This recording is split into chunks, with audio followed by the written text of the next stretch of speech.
Credo Voices, the podcast where we bring you inspiring stories of ordinary people doing extraordinary things. I'm your host, Awele Okibo, the CEO of Credo Advisory. Africa is where the energy access battle will either be won or lost. We need light, 24 hours light. We have the money, we have the resources to do that. We can't continue staying in that lane. According to the World Bank, 600 million people in sub-Saharan Africa live without electricity, with hundreds of millions more having limited or unreliable electricity. Without electricity, Africa can never develop as a region. And so there is an urgent need for sustainable energy solutions. Access to clean and affordable electricity is crucial for powering healthcare, improving living standards, enhancing education, driving economic growth, and fostering overall development. In this episode, Credo Voices is in the Democratic Republic of Congo, where our guests, Chinelo Adi and Benedict Owanga, are driving change. This dynamic energy access duo are advancing Sustainable Development Goal 7, affordable and clean energy. Let's listen and be inspired by their transformative journey.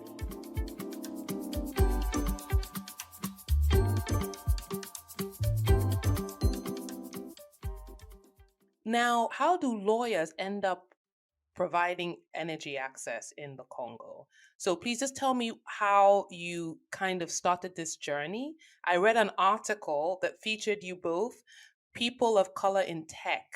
They did an article with you, and it was really interesting how you both kind of got the inspiration to start your power solutions company. So I'd love to hear that story.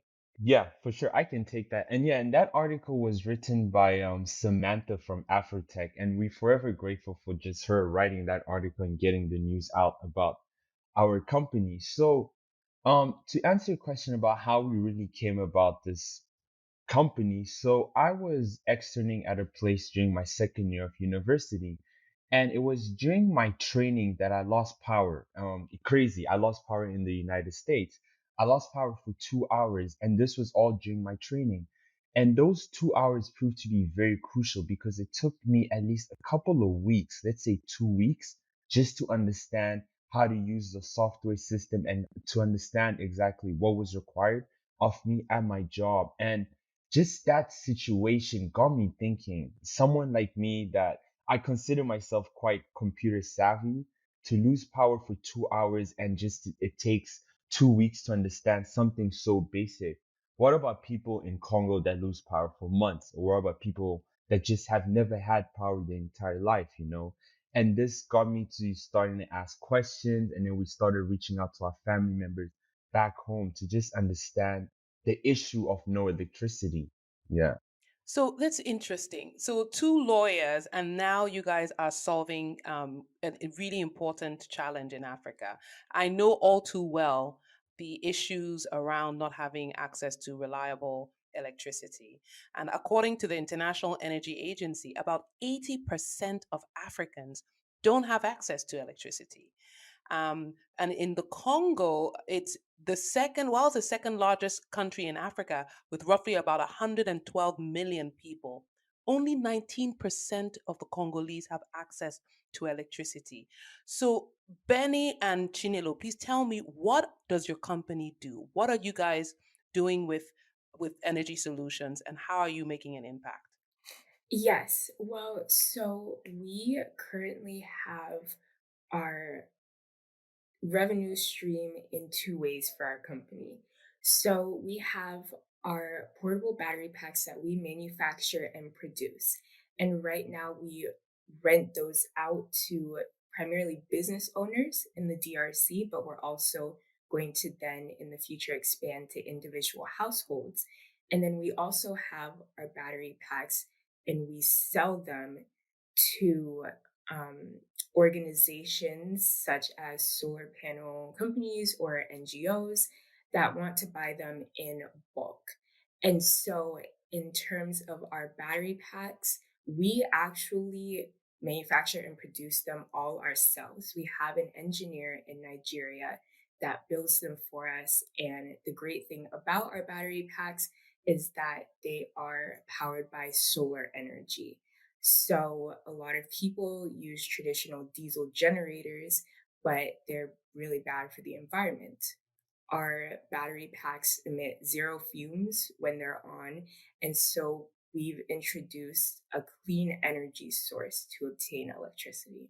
And one thing I really want to add about our company in short is that we are an on-demand electricity service. Like we all know the biggest problem in Africa is the lack of electricity, but it's also very expensive to maintain it for a lot of people. So we are an on-demand service that allows people the ability to maintain electricity at a faster pace than what they Okay. can get it at. Yeah. Okay. Now, so Chinelo, you mentioned that your batteries are manufactured in Nigeria.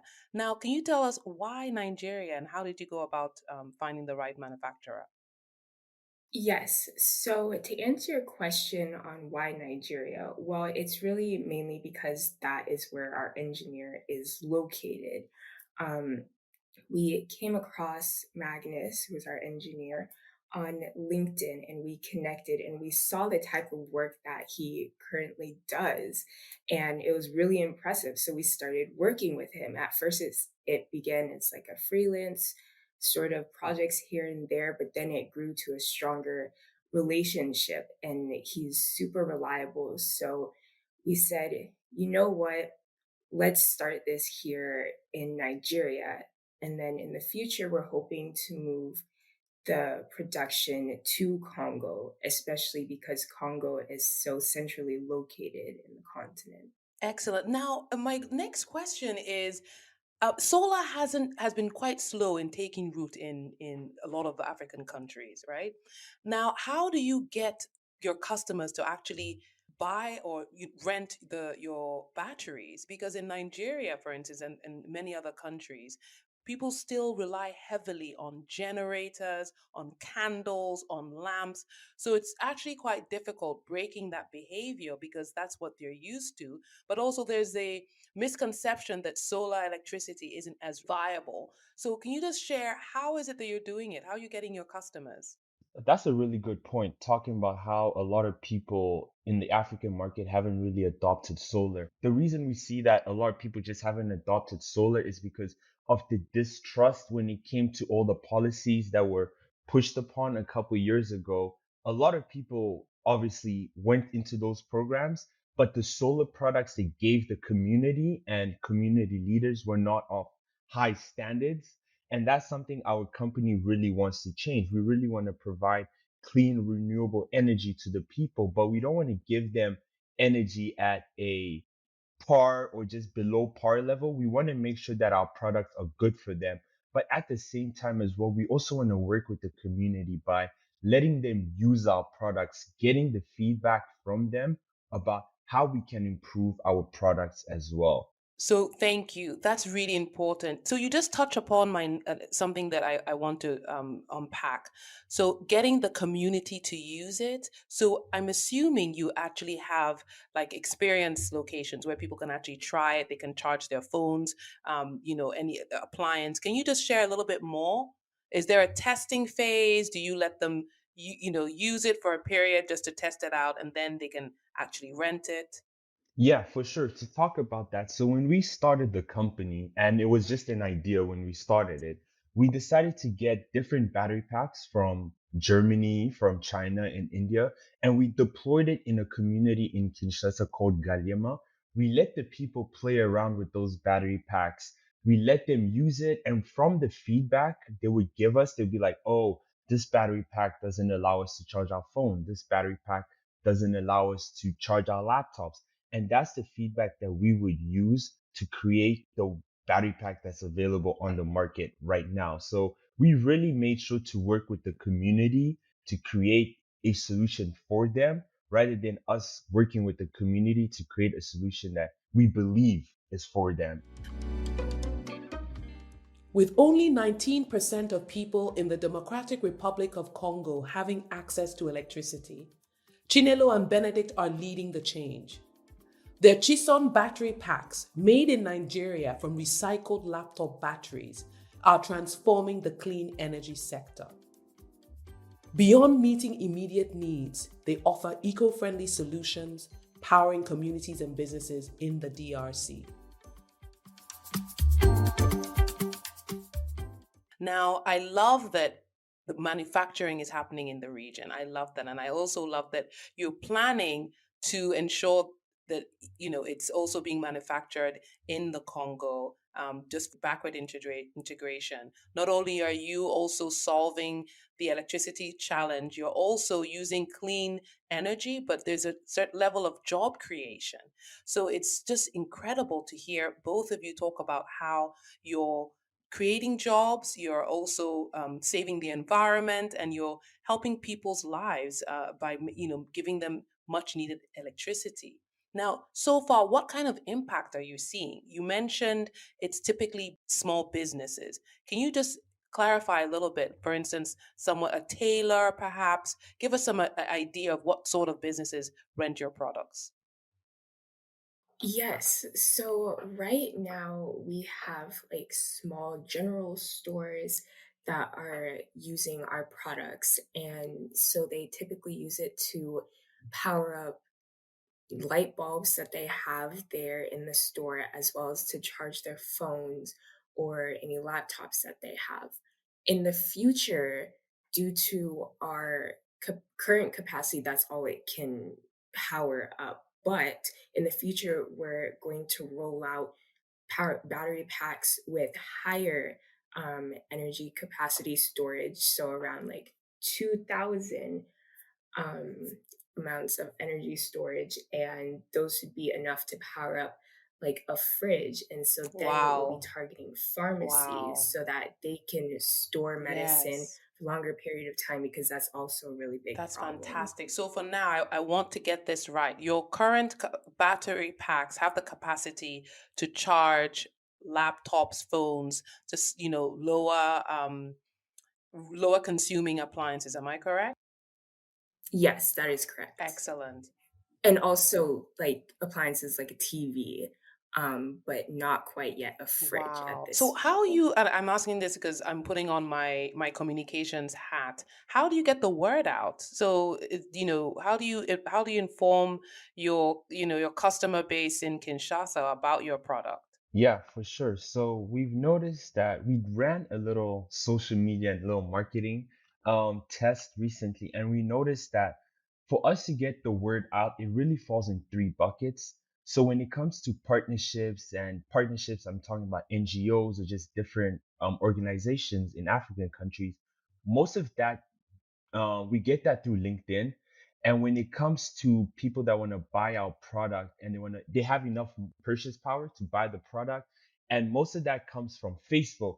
But surprisingly, though, it's not from our customers, but it's customers' family members that live in countries like America, England, and Canada that have enough money to buy the product and they want to buy for their aunt, their mom, or their granny. Really? Yeah, it's funny. Wow. It's Oh, funny. so just so we know, it's very clear. Walk me through the process. Somebody walks into, I'm assuming your location. I'm sure you have like a shop front. They walk in. Please just walk me through the process so the audience will have a really good appreciation of what you're doing and how it's done. Yeah, most definitely. I'll walk you through the process. So the way the rental model works is that customers just come to our location when we open. They come to our location and they pick up a battery pack and they just give us the $2 and they go about their day. They can use the battery pack for more than 24 hours. And then after the 24 hours, that's when they come back to the store and either drop it off and go about their day, or they can drop it off and grab a new one. All this for an additional $2, no heavy contract.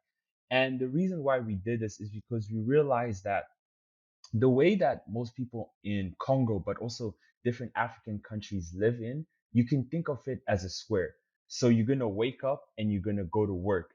And then when you go to work, that's when you have electricity, but it's after work where you don't have electricity. So a lot of people don't want to go home. They just hang around the bus stop or hang around the salon and barbers. And that's where we meet our customers and they can pick up our battery packs in those locations.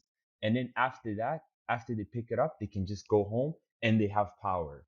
So I'm assuming there'll be some level of risk, right? And you talked about trust. So there's a trust element here. So you mentioned not having a lot of not having any kind of contract. You're trusting that they will return these the battery packs to you. What challenges have you encountered based on this with this model? It's more so that we've anticipated some challenges that we'll have. So our current battery packs do have a GPS tracker in them, so that we know if it's, not at a location that we would expect it to be. And then also we have implemented a kill switch so that if it's used over like the allotted amount of time that was paid for, then we Very can nice. switch it off. Wow. There's no restriction. They can only have it for 24 hours. They bring it back and they can reuse it again. They can rent it out again and return it. Isn't have you ever do you plan on extending that time frame, or is it just the 24 hours is needed to recharge the batteries? Yes, so that is the current situation, is that they'll have it for 24 hours and then bring it back. We are looking to establish some longer term rental options, like maybe for a week or a month. We're still trying to gather data on what we think would be the best setup for our customers. And right now we have it set to 24 hours because we want to ease this progression into using solar powered battery packs. We want them to be able to bring it back and have us recharge it so they don't have to worry about that. And like Chinelo mentioned, we would love for our customers to be able to have our products for longer. When we say longer, we're talking about maybe a month or a year, where we install the product and they pay over time as a credit. But like I mentioned earlier, there's just been so much distrust when it comes to solar panels and the amount of good quality solar panels that we have on the continent. Hence why we are being very slow with this rollout, because one of our plans as well internally as a company is to also start producing our own solar panels in-house. So in the sense that our customers are getting not only a good battery pack, but they're also getting a better solar panel to go with that battery pack. And everything is designed on the continent as well. So Wow. So just so I understand, so in the long term, you'd like to provide solar panels where your customers can actually now charge the battery packs. Is that what it exactly is? that. And Exactly that. okay, Mhm. and your current model is that they need to return it to your shop for the recharging. Am Exactly. I correct? Yeah. Right now, it's just you're operating only in Kinshasa. Am I correct? Yes, that is correct. Okay, and any plans on scaling to other cities, or you just want to focus on on the capital for now? We are looking to scale to other cities and then even other countries in Africa. We are looking, of course, at Nigeria because we've made a lot of connections there, Music especially to through. my ears, Chinelo. Music to my Yes, ears. yes. Especially, through our engineer and everything. And then we're also looking at Ghana because it's become quite popular as like a tourist destination. And we think that would be really beneficial to move into that country as well. So, and then what kind of feedback are you getting? I mean, have you done any? You mentioned you did some testing, and based on the feedback, you're able to narrow down on the different components that led to you building the specialized battery packs. But when people are using it, are they? What are some of the feedback that they're, or even recommendations that you're giving you? Well, one really big thing that we've heard is that people are really happy to know that it's African made, that it's made on the continent by people that truly know the surrounding circumstances. Because one really big problem is that, companies come into African countries and they provide a solution, but it's kind of it doesn't take into account all of the surrounding issues, and they're not really focused on the community. And one thing that we've learned is that people definitely appreciate that we've taken the time to understand their needs. Do you have any insight into your customer base? Yeah, for sure. I can touch on that. In terms of the customer base, we've noticed that it's mainly women. It's mainly women that keep renting out our product. But we've also realized that it's currently just small business owners. When I say small SMEs, I'm talking in regards to, I guess, you have your barber shop, you have Yes, your yeah. salon, you Mhm. have I guess in America it's called your small mom and pop shop. That's Mhm. just the way I can describe it for the people. But Yeah. as Africans, we know those really, really small market shops. So Mhm. those are the type of shops that have used So our it's the products. Yeah. micro and small businesses. I'm so impressed because the electricity challenge is something that continues to hamper um, our ability to develop as a continent. And again, I'll just speak to some of the places I've worked on energy: Nigeria, Sudan, Zambia. So because the solar market is still slow to take off, it's businesses like yours that can help us bridge that gap. Now, another area that lack of access of electricity affects in Africa are students. And I hear so many times not people not being able to actually, you know, study or go to school, do science projects because they don't have electricity. Now, do you have any plans to maybe target schools or even other sectors where providing these units can really help them substantially? Yes. So we are definitely looking for university partnerships because, as you said, that's a really big problem. In fact, it's one of the big reasons why, when Benny came to me with the idea for this business, why I was so excited about getting involved, because my dad, he was born and grew up in Nigeria, and he would Yes, tell me yes. stories about how he had to study for his med school exams via candlelight. And, that just wasn't an effective way to study. And he would say, you should be so grateful for how you get to study. And I genuinely believe that. And so, yes, we're definitely looking to target universities because education is so necessary. And definitely in the US, we take it for granted how easy it is to just flip on a switch and be able to comfortably read your textbook without having to, strain your eyes. If I could solve one major problem for you today, what would it be? I guess one major problem is just we really need help in terms of funding. Like we've noticed that there has been a huge amount of interest in our products, and a lot of people have reached out about wanting to test our products. But the problem is we everything is being manufactured by us in-house, and manufacturing is very expensive, as you know. And for us to really be able to help and achieve the orders that we have received, we need more funding to just produce the devices for people. I I agree. Now I hope you continue raising awareness on this incredible business product. And of course, being here and talking about it and sharing so much insight is certainly a step in the right direction. Now, I will end this session with our rapid fire section, right?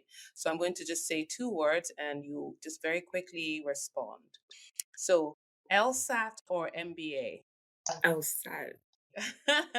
So you're but are you guys do you still plan on continuing with the law as well?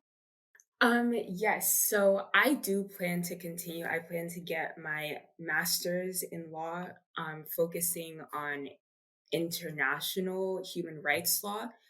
That's really one of the areas of interest of mine is understanding global affairs, and I want to do that on a legal level as well. The plan is to definitely graduate and then take the bar, but after that, my plan is to move to Congo and just start working on the construction of our factory.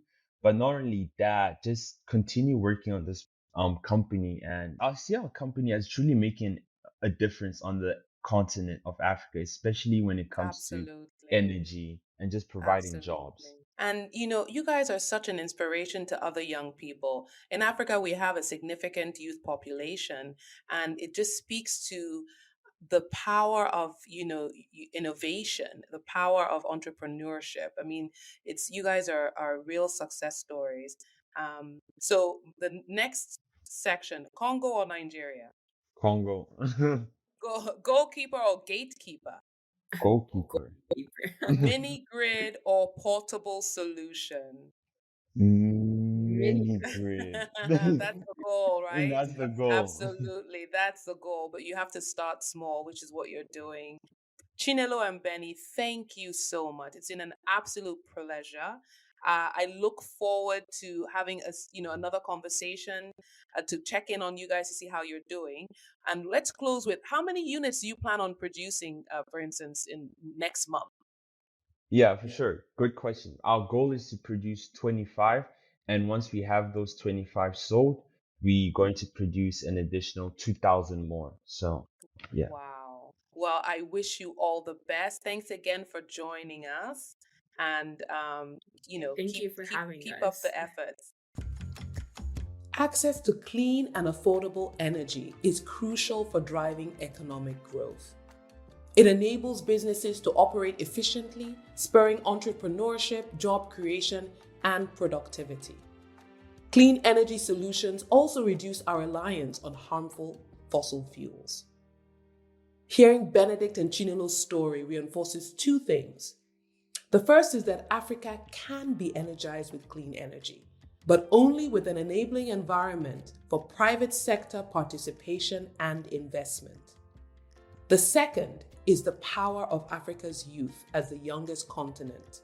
With over 60% of Africa below the age of 25, we need more young social entrepreneurs engaged in solving Africa's developmental challenges. We celebrate Benedict and Chinelo, who, despite being part of the African diaspora, are reversing the brain drain to a brain gain for the Democratic Republic of Congo. Thank you for listening. Until next time, stay curious and keep believing in the power of your voice. This is Awele Okibo, signing off for Credo Voices.